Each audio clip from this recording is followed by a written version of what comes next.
When I first moved into the neighborhood, I thought I had found the perfect place to settle down. The street was quiet, lined with neatly trimmed hedges, pastel-colored homes, and driveways that gleamed as if polished daily. Everything screamed peaceful suburbia. I was looking for exactly that. Peace. But as I quickly learned, peace is hard to come by when you live next to someone who thrives on conflict. The fence was the first step in making the house feel like my own. The original one had been rotting away, leaning to one side like it was ready to give up completely. I replaced it with a sturdy wooden one, smooth panels sanded down and freshly painted in a rich, deep shade of navy blue. It wasn't wild, it wasn't neon, and it wasn't even that unusual. It was dignified, calm, and a little different from the endless parade of beige and white fences that stretched down the block. I thought it looked great. Karen didn't. Karen lived directly next door. She was the kind of neighbor everyone warned you about, but no one wanted to confront. She had a permanent scowl, like her face had forgotten how to smile decades ago. The kind of woman who peeked through curtains, memorized everyone's schedules, and turned every minor inconvenience into a crusade. And the moment my fence was painted, I became her crusade. At first it was little things.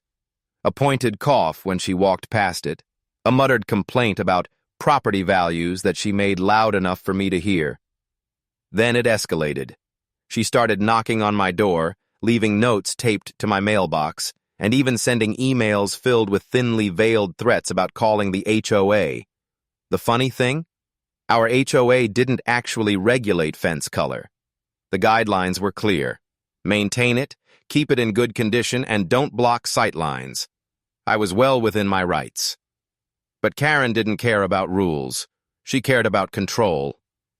Soon, the everyday felt like a battle. She'd stand in her yard, arms crossed, glaring at the fence as if sheer hatred could strip the paint off. She'd corner other neighbors during their morning walks, gesturing toward my house with exaggerated outrage as if I had erected a wall covered in graffiti. I watched her wage her little war, and for a while I tried to ignore it. But ignoring Karen is like ignoring a leaky faucet. The drip never stops. She began filing complaints that went nowhere, though the HOA still had to notify me each time. First, she claimed the paint was reflective and hurt her eyes in the sun. Then she insisted it clashed with the neighborhood's aesthetic, as though she were the curator of some suburban art gallery. When those didn't work, she tried another angle, calling city inspectors to check for code violations. None existed, of course, but every time it meant wasted hours and more stress. By the third inspection, I realized something important. Karen wasn't going to stop until she got what she wanted. She wanted me to cave, to repaint my fence in some dull, acceptable color, one that matched her rigid little world. But if she wanted a fight, she picked the wrong neighbor. I decided then and there that if Karen was determined to make my fence the hill she wanted to die on, I was going to make sure she saw it every single day in a way she would never forget. I was done playing defense. I was ready to make my move. The idea came slowly at first. More of a joke, I told myself, as I imagined ways to push back. What if I painted it neon green just to spite her? What if I plastered murals of cartoon characters across the panels? But the more I thought about it, the more the idea sharpened, focusing into something both petty and poetic. If Karen hated looking at my fence so much, then I would give her something very personal to look at. Not a color. No, a mural. Not graffiti. Her own face. The more I sat with the thought, the more it felt like the perfect solution. Every time she stormed, out to glare at my property, she'd be staring at herself. Every disapproving frown, every wrinkle of frustration, every ounce of fury she tried to dump onto me. I'd capture it and reflect it back at her. My fence wouldn't just be a barrier between our homes. It would be a mirror for her worst qualities. Of course, I knew this was going to stir things up. A move like that wasn't small. It wasn't something I could walk back later with an apology. But by that point, Karen had already made living next to her unbearable. I figured if she wanted to keep escalating, then I'd escalate too, but on my terms. I started researching. Local artists, muralists, anyone with a reputation for being both talented and discreet. I wasn't going to tell Karen ahead of time. No, she'd wake up one morning and see it in full color, larger than life, right there between our houses. When I finally found the right artist, someone with a knack for caricatures and bold designs, I explained the plan. They laughed at first, thinking I was joking, but once they realized how serious I was and how annoying Karen had been, they agreed. Over the next week, I gathered reference photos. Karen made it easy. She was always outside, always glaring, always posturing like she owned the block. I snapped subtle shots, nothing invasive, just enough to capture the essence of that permanent scowl. The artist sketched, refined, and prepared. The morning of the mural, I felt something I hadn't felt since moving there: excitement. For once, I wasn't dreading another knock at my door or another bogus complaint. I was looking forward to watching Karen's reaction. I imagined her jaw dropping, her voice rising to a shriek, her hands flailing as she realized that the fence she had obsessed over had now become a monument to her. By the end of the day, the mural was done. Bright, bold, unmistakable. Karen's face, exaggerated but recognizable, stretched across the panels in all its glory. Her scowl was frozen in time, framed by cartoonish rays of sunshine that only made it more absurd. It was beautiful, and it was about to set the entire neighborhood on fire. As I stood back to admire the work, I knew one thing for certain: tomorrow would not be a quiet day. And with that, the battle with Karen was only just beginning. The morning after the mural was completed, I woke earlier than usual. Something about the anticipation pulled me from sleep before the sun had fully risen. The air was crisp, the sky painted in soft streaks of orange and pink, and the neighborhood still slumbered in its quiet rhythm. I poured myself a cup of coffee and sat near the window, waiting for the moment I knew was coming. Karen's routine was as reliable as clockwork. Every day, around 7:15, she emerged from her house in her robe, slippers slapping the driveway, to collect her newspaper. She never lingered. She never chatted with neighbors. She simply grabbed the paper, surveyed the street with a look of perpetual disappointment, and shuffled back inside. But that day, her routine was destined for disruption. I didn't have to wait long. At exactly 7:14, the front door creaked open, and there she was. Robe tied tightly, hair pinned back, eyes narrowed before she had even reached the end of her walkway. She bent down to grab the rolled-up paper, stood, turned, then froze. Even from inside my living room, I saw the instant her brain processed what she was looking at. The fence, once a plain navy blue that had caused her so much anguish, was now alive with color and detail. And right in the center of it, larger than life, was Karen herself, her furrowed brow, her downturned mouth, her glare immortalized in paint. For a second, she didn't move. It was as though her entire system short-circuited. The paper slipped from her hand and rolled across the driveway. Then, slowly, she raised one hand to her mouth, as though trying to stifle a scream. But no stifling came. The sound that erupted was half shriek, half gasp. Birds scattered from nearby trees. A dog 3 houses down started barking. Karen, clutching her robe, spun on her heel and stormed toward the fence, jabbing a finger toward her painted likeness as if sheer pointing could erase it. I leaned back in my chair, sipped my coffee, and smiled. Within minutes, the neighborhood began to stir. Curtains shifted, blinds opened, doors creaked. One by one, my neighbors peeked out, drawn by the noise. And when they saw what Karen was screaming about, they didn't retreat. They came closer. Soon, a small crowd gathered at the end of our driveways, each person staring at the mural with expressions that ranged from shock to poorly concealed amusement. Mrs. Thompson from across the street covered her mouth, shaking with silent laughter. A couple of teenagers passing by on bikes actually stopped and pointed, giggling loudly enough for Karen to whip around and shoo them off like stray cats. But the harder she tried to control the situation, the less control she actually had. Karen's voice climbed higher with every passing second. She shouted about defamation, about harassment, about vandalism. She claimed it violated HOA rules, city codes, and even basic human decency. The words tumbled out in a torrent of rage, but none of it made sense. The fence was on my property. The mural wasn't obscene. It wasn't offensive, unless, of course, you happened to be Karen. That was the beauty of it. By mid-morning, the spectacle had become the talk of the block. Neighbors lingered, whispering in groups, sneaking photos on their phones. Someone even posted it to the community Facebook page, where it spread faster than gossip at a church bake sale. Comments flooded in, some praising the artistry, others joking about how accurate the depiction was. The attention only fueled Karen's meltdown. She began storming, from one neighbor to the next, demanding they support her and stand against this kind of bullying. But instead of rallying behind her, most avoided eye contact, muttered excuses, or simply walked away. Karen had burned too many bridges over the years. This time, her outrage wasn't sparking sympathy. It was entertaining. By noon, she had made her move official. She called the HOA. The president of the association, Mr. Harris, showed up later that afternoon. He was a weary man, the kind who had been roped into leadership not out of ambition, but because no one else wanted the job. Clipboard in hand, he walked slowly to the fence, squinting up at the mural.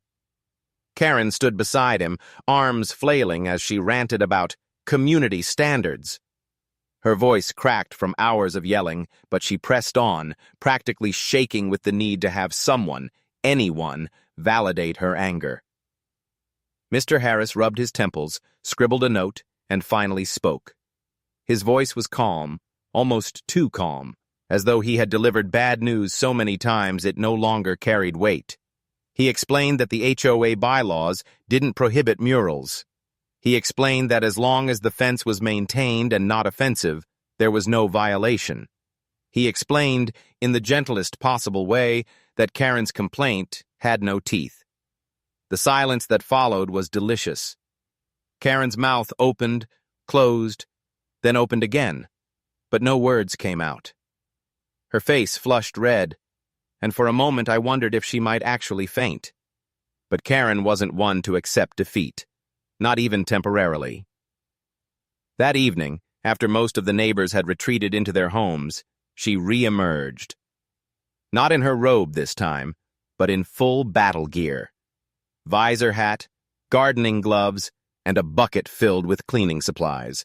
She marched to the fence with the determination of someone convinced they could scrub away reality itself.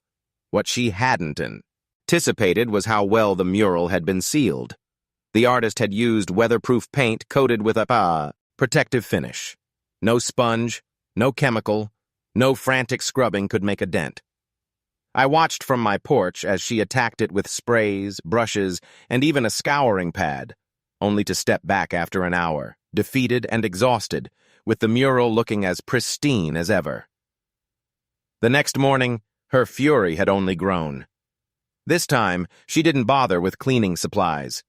She picked up her phone and called the city, reporting the mural as a public nuisance. Later, she threatened to call a lawyer. She even started leaving messages in my mailbox, handwritten letters filled with underlined words and capitalized threats. But the more she raged, the more powerless she seemed. And the more powerless she became, the more the neighborhood laughed. Photos of the mural circulated online, jokes spread, and for once, I wasn't the one under scrutiny. Karen was. And that was when I realized something crucial. Painting her face on my fence hadn't just irritated her. It had flipped the script entirely.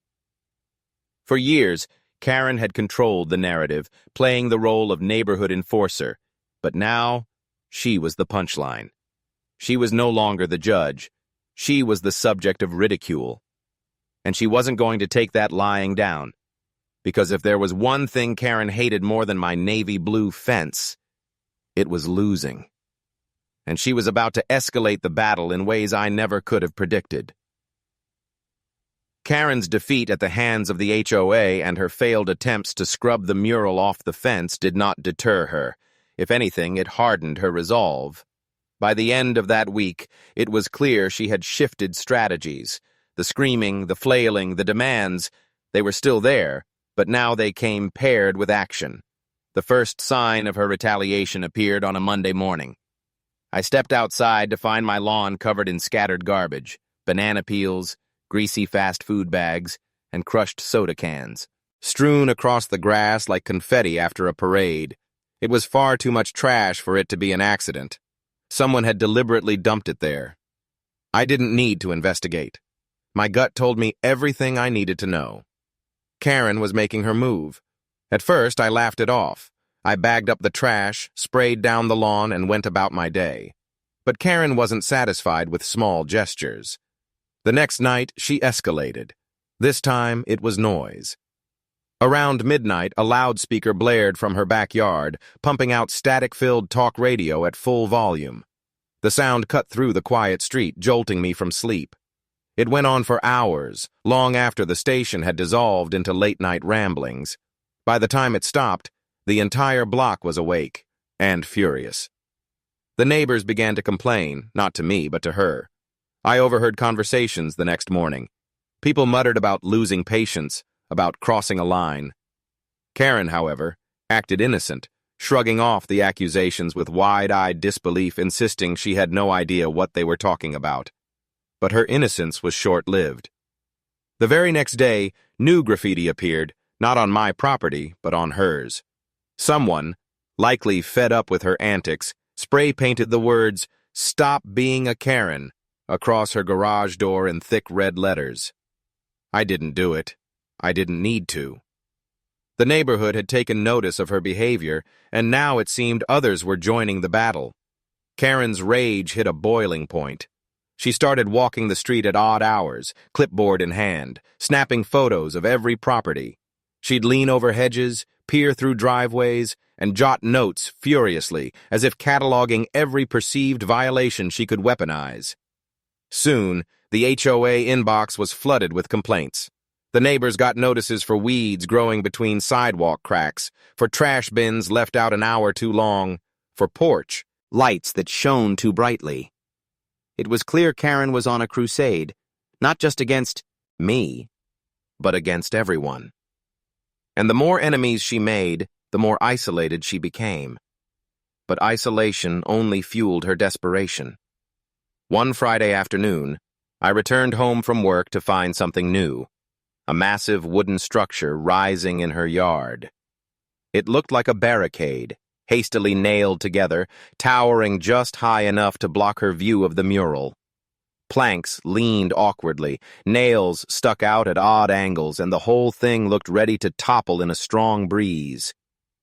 Neighbors gathered again, murmuring and laughing as they watched her hammer away, sweat pouring down her face, muttering under her breath. By evening, the wall was complete. From her side, she couldn't see the mural anymore. But from mine? From the street? From every other angle?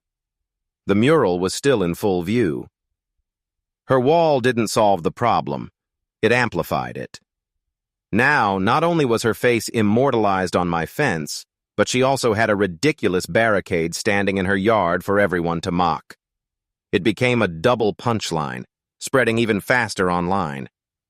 The photos that circulated now showed both the mural and her wall, captioned with jokes like, "Karen builds Berlin Wall to escape her own reflection." The comments piled up, and with each one, her humiliation deepened. By this point, Karen had lost the sympathy of almost everyone. But there was still one weapon she hadn't unleashed: legal action. It began with a letter slipped under my door. Thick paper, stamped with the name of a local law firm, filled with dense paragraphs about defamation of character and emotional distress. According to Karen, the mural was slanderous, damaging to her reputation, and grounds for legal recourse. I read it carefully, then laughed. The letter was full of bluster but light on substance. The mural wasn't defamatory, it was art. Satirical, yes, but not illegal. Besides, truth is always a defense. And if Karen's defining feature was her scowl, then the mural wasn't an exaggeration. It was an accurate reflection. Still, I wasn't reckless. I consulted an attorney of my own who confirmed what I suspected. Karen's case was weak. But weak cases can still be noisy, and I braced myself for what was coming. The lawsuit never materialized. Instead, Karen used the threat as a weapon, telling anyone who would listen that she was taking me to court, that she would win thousands in damages, that soon I would be the one humiliated. But weeks passed, and nothing happened. Her threats rang hollow, and the more she failed to win, the more unhinged she became. Late one night, around 2 a.m, I awoke to the sound of scratching. At first, I thought it was an animal. But when I peeked out the window, I saw Karen herself, crouched at the fence, dragging something sharp across the panels. She was trying to deface the mural with a knife, gouging the wood in deep, jagged strokes. I stepped onto my porch, phone in hand, recording. The moment she saw me, she froze. For a split second, guilt flashed across her face.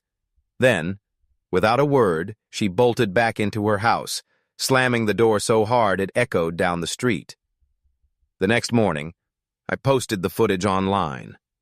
It didn't take long for it to spread. Neighbors saw it. The HOA saw it. Soon, the police even got involved, though I chose not to press charges. The point had been made. Karen wasn't the victim. She was the aggressor. By then, the battle lines were clear.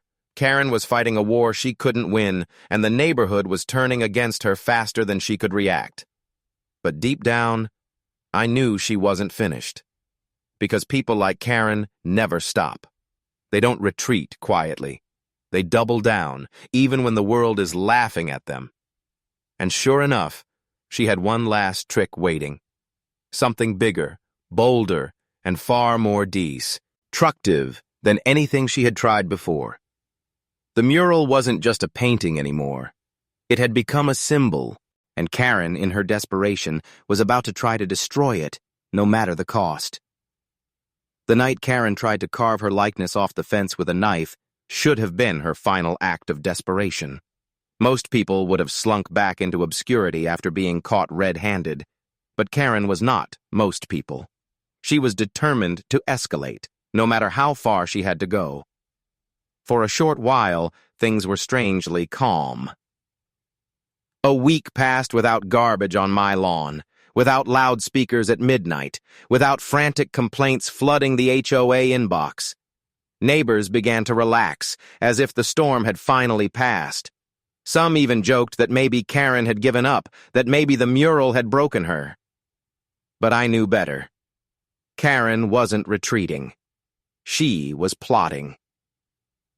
The first sign came late one evening when I noticed the faint smell of gasoline drifting through the air. It was subtle, but unmistakable. At first I thought maybe someone was working on their car, but as I followed the scent, it led me straight to the fence. That's when I saw it, a faint, wet sheen along the bottom panels, glistening under the streetlight. Someone, Karen, had doused the fence in fuel. My stomach twisted. This wasn't just petty revenge anymore. This was dangerous. If she lit a match, it wouldn't just be my fence that went up in flames. Her property, my property, maybe even nearby houses could be caught in the fire. It was reckless, irresponsible, and criminal. I acted fast. I called the police, filed a report, and documented everything with photos. But when they knocked on her door, Karen played her usual game of denial. She claimed she knew nothing about it, claimed the smell was probably fertilizer, claimed I was making things up to frame her. The officers couldn't prove otherwise. Yet. But word spread quickly. The neighbors, already fed up with her antics, were horrified. Threatening property was one thing, and threatening lives was another. Conversations shifted from laughter at her expense to genuine concern. People began talking openly about removing her from the neighborhood altogether. Karen must have felt the tide turning because she doubled down. The next morning I woke to find a massive tarp stretched across her wall, hanging over the top of her makeshift barricade. Painted in bold black letters were the words, "Stop harassing me."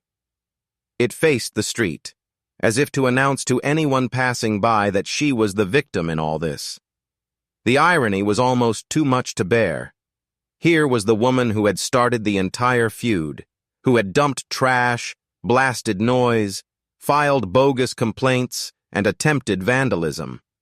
And now she was playing martyr, trying to spin the narrative in her favor. But the neighborhood wasn't buying it. If anything, her stunt backfired. The tarp became yet another spectacle, another joke shared online. Memes popped up overnight, editing the words into parodies like, "Stop being me," or "Stop looking at me." The more Karen tried to control the story, the more it slipped through her fingers. And then came her biggest mistake. One sweltering Saturday afternoon, as the neighborhood gathered outside for barbecues and lawn work, Karen made her move. She emerged from her house with a can of paint, thick, bright white paint, and marched straight to my fence. Without hesitation, she began slathering it across the mural, broad strokes covering her painted face. At first, neighbors stared in stunned silence. Then, as realization set in, people began to react. Phones came out, cameras clicked, voices rose in protest. Karen ignored them all, painting furiously, splattering herself with streaks of white until she looked like some kind of deranged ghost. I stepped outside, phone recording, as the crowd gathered. The air buzzed with disbelief. Some shouted at her to stop. Theirs simply laughed at the absurdity. But Karen didn't care. She was on a mission, and she wasn't going to stop until her face was erased. But she hadn't prepared for what was about to happen. The paint she had chosen wasn't exterior grade. It wasn't designed for outdoor surfaces. Within minutes of drying under the scorching sun, it began to bubble and peel, dripping down the wood in messy streaks. Her attempt to erase the mural only created a grotesque mess. Her face half covered, half exposed, warped into something far worse than the original. The crowd erupted. Some laughed so hard they doubled over. Others shook their heads in disbelief. Karen, panting and streaked with paint, looked around and realized what she had done. Instead of destroying the mural, she had created an even uglier version of herself for everyone to see. And this time, the HOA stepped in. Mr. Harris arrived that evening, summoned by a flood of neighbor complaints. He examined the fence, the dripping mess, the photos and videos flooding social media. And for the first time, he sided not just with me, but with the entire neighborhood. Karen had vandalized private property. She had disrupted the community. She had crossed a line too bold to ignore. The decision was swift. Karen was fined heavily for vandalism, and the HOA board called an emergency meeting to discuss further action. The phrase hung in the air like a warning bell. Everyone knew what it meant. Karen's reign of terror was no longer tolerable. The board was preparing to push for her removal from the community altogether. That night I sat on my porch, staring at the ruined mural. The bright, exaggerated face of Karen was still there, but now it was smeared with ugly white streaks, dripping like melting wax. It was hideous, and yet, in its own way, even more poetic than the original. Karen had tried to destroy the symbol of her humiliation, and instead, she had immortalized it. But as I sipped my drink and watched the lights go out across the neighborhood, I knew it wasn't over. Karen wasn't the kind of person to go quietly. If the HOA was preparing to kick her out, she would lash out in every direction before the end, and when that storm came, I had no doubt it would make everything up to this point look tame. The HOA's announcement of an emergency meeting spread across the neighborhood like wildfire. For most, it was long overdue. Karen's antics had worn everyone thin, and the vandalism was the final straw. People whispered about fines, suspensions, even forced removal from the community. The idea of Karen finally facing consequences electrified the street. But for Karen, it was fuel for the fire. The morning after the notice went out, she marched up and down the block with flyers clutched in her hands. Each one was a rambling manifesto, accusing the HOA of corruption, accusing me of harassment, accusing the neighbors of joining a cult of bullies. She stuffed them into mailboxes, taped them to doors, and even pinned them to community bulletin boards. The neighbors didn't take the flyers seriously. In fact, they became a running joke. People posted photos of them online, highlighting the more unhinged phrases: fence terrorism, emotional vandalism, psychological warfare. But Karen didn't see the humor. She was convinced she could rally support, that she could turn the neighborhood against me and the HOA alike. When that failed, she escalated. One evening, I returned home to find her standing in my driveway, phone in hand, recording herself. She was narrating loudly, pointing to my house, to the fence, to the mural, claiming she was documenting evidence for a lawsuit in federal court. She spoke of damages, of conspiracies, of a neighborhood-wide smear campaign. Her voice carried across the street. Curtains shifted, neighbors peeked out, and a few even stepped onto their porches to watch. But instead of sympathy, Karen drew only more laughter. A group of teenagers recorded her rant and uploaded it online, where it quickly spread under the title, "Karen Declares War on Fence." Her humiliation deepened, and so did her fury. The night before the HOA meeting, she unleashed her boldest counterattack yet. At around 3 a.m., headlights swept across my yard. I stepped to the window just in time to see Karen, in her car, pulling up against the fence. With a sudden lurch, she slammed into it. The sound was deafening. The crunch of wood splintering, the squeal of tires spinning on asphalt, the shudder of impact rattling through the quiet street. My fence groaned but held firm. Karen's car, however, wasn't so lucky. The bumper crumpled like paper, the hood dented, steam rising from beneath. Neighbors poured out of their homes in robes and pajamas, gathering in stunned silence as Karen stumbled from the driver's seat. Her face was pale, her hands shaking, but her mouth was still moving, spitting out excuses. She claimed she had lost control, that her brakes had failed, that it was an accident. No one believed her. Police arrived quickly, summoned by multiple calls. They took statements, examined the scene, and finally turned to Karen. She protested, of course. She blamed me, blamed the fence, even suggested that I had somehow sabotaged her car. But the evidence was clear. She had intentionally rammed the fence. They didn't arrest her, not yet, but they issued citations, fines, and stern warnings. Her insurance company was notified, and the HOA added the incident to the growing list of violations they planned to address at the meeting. By morning, the wrecked car had been towed, but the damage remained. My fence was scarred, slats cracked and bent, though the mural itself, ironically, was mostly intact. The face of Karen, smeared with streaks of white paint, now sat above a jagged hole, as if grinning at her own self-destruction. The symbolism wasn't lost on anyone. The HOA meeting that evening was packed. Nearly every homeowner showed up, filling the community center with a buzz of tension. Mr. Harris, clipboard in hand, opened the meeting with a weary sigh. He outlined the complaints, the fines, the damage. He listed each offense in careful detail: harassment, vandalism, noise disturbances, reckless endangerment. And then he said the words everyone had been waiting for. The board will be voting tonight on whether to pursue legal action to remove Karen from the community. The room erupted. Some cheered outright. Others muttered in relief. Karen, seated near the front, shot to her feet, her face crimson. She launched into a tirade so furious it drowned out the room, accusing everyone of being liars, traitors, conspirators. She pointed at me, at Mr. Harris, at random neighbors, spewing accusations like venom. But this time, no one flinched. No one appeased her. No one cowered. The spell she had held over the neighborhood for years was broken. When the vote came, the decision was unanimous. Karen was officially being pursued for removal. Her reaction was volcanic.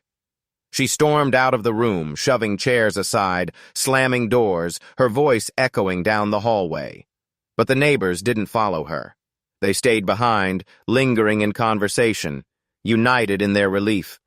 For the first time, the block felt like a community, not because of the HOA, not because of rules, but because of their shared exhaustion with Karen. But I knew it wasn't over. That night, as I sat on my porch, I saw her house lit up, blinds wide open. Karen paced back and forth, her phone pressed to her ear, her free hand waving wildly.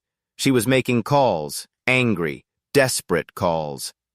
And as the hours passed, I realized she wasn't preparing to leave quietly. She was preparing for war.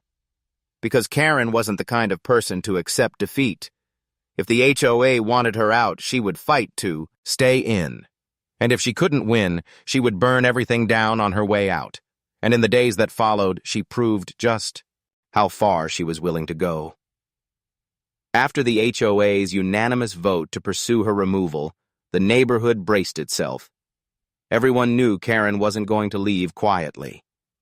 The woman who had fought so ferociously over a fence color, who had escalated to vandalism and even vehicular assault, wasn't about to surrender without unleashing every ounce of chaos she had left. The tension settled like storm clouds over the street. Neighbors kept their curtains cracked, watching her house with cautious curiosity. The HOA kept their lines open, anticipating a flood of complaints and counterclaims. And I, the unwilling centerpiece of her crusade, waited for the next strike. It came 3 nights later. At 2 a.m., the sound of shattering glass ripped through the silence. I bolted upright in bed, heart hammering, and rushed to the window. My porch light flicked on automatically, casting its glow across the yard, and that's when I saw her. Karen, dressed in dark clothing, was standing at the fence again. But this time she wasn't armed with paint or knives. This time she held a crowbar. With every ounce of strength, she swung it against the panels, splintering wood, tearing through slats. Her movements were frantic, almost unhinged, as if destroying the fence would somehow erase all that had happened. The complaints, the fines, the laughter, the humiliation. Her face twisted in fury with each swing, sweat glistening under the harsh porch light. The mural, smeared and battered, began to fall apart. The exaggerated caricature of her face crumbled under the blows, fragments of painted wood scattering across the grass. But she wasn't quiet. She screamed as she swung, shouted curses at me, at the fence, at the neighborhood itself. Her voice echoed down the street, pulling neighbors from their beds. Lights flicked on, doors opened. Soon the entire block was gathering again, forming a silent outie wall, ends to her meltdown. I stepped outside, phone recording in hand. My presence only fueled her rage. She screamed louder, veins bulging in her neck, spittle flying with every word. She accused me of ruining her life, of turning the neighborhood against her, of making her a joke to the world. And in a way, she was right. But she had done it to herself. The police arrived minutes later, lights flashing, sirens piercing the night. Karen, crowbar still in hand, didn't stop until they physically pulled her away from the wreckage. Even then, she kicked and thrashed, shrieking about her rights, about conspiracies, about how she was the victim. The officers weren't swayed. They cuffed her, loaded her into the back of the cruiser, and drove her away as the neighborhood watched in silence. The fence stood in ruins. The mural, once bold and defiant, was reduced to broken fragments. But in its destruction, something remarkable had happened. Karen had finally destroyed the very thing that symbolized her downfall, and in doing so, she destroyed herself. The next day, the neighborhood buzzed with relief. People gathered outside, talking openly in ways they hadn't in years. Some offered to help me repair the fence. Others brought over food, treating the ordeal like a victory worth celebrating. For the first time since I'd moved in, the block felt unified. The HOA, bolstered by the evidence of her late-night rampage, moved quickly. Karen's removal was no longer a debate. It was inevitable. Within weeks, the legal process was underway, and not long after, a moving truck appeared in her driveway. She didn't say goodbye. She didn't apologize. She simply packed her belongings, slammed her car door, and drove away, leaving behind a neighborhood that exhaled in collective relief. The fence was rebuilt, stronger, taller, smoother. The navy blue paint returned, fresh and clean. But this time, I left the panels blank. No mural, no caricature. The point had been made. Karen was gone, and the neighborhood didn't need a reminder. Yet in a way, her face still lingered, not on the wood, but in the stories. Neighbors told and retold the saga like folklore. The fence became legend, the mural became myth, and Karen became the cautionary tale whispered to newcomers. Don't be like her. Looking back, I realized something important. The fence hadn't just been a boundary between properties. It had become a battleground for control, for pride, for peace. And in the end, it revealed the truth about Karen, that her power only existed as long as people gave in to her. Once someone stood up, once the neighborhood laughed instead of obeyed, she crumbled. And though my fence bore the scars of that war, I wouldn't have changed a thing, because sometimes the only way to deal with a Karen is to hold up a mirror and let her see exactly who she is. And for a time, that mirror was my fence.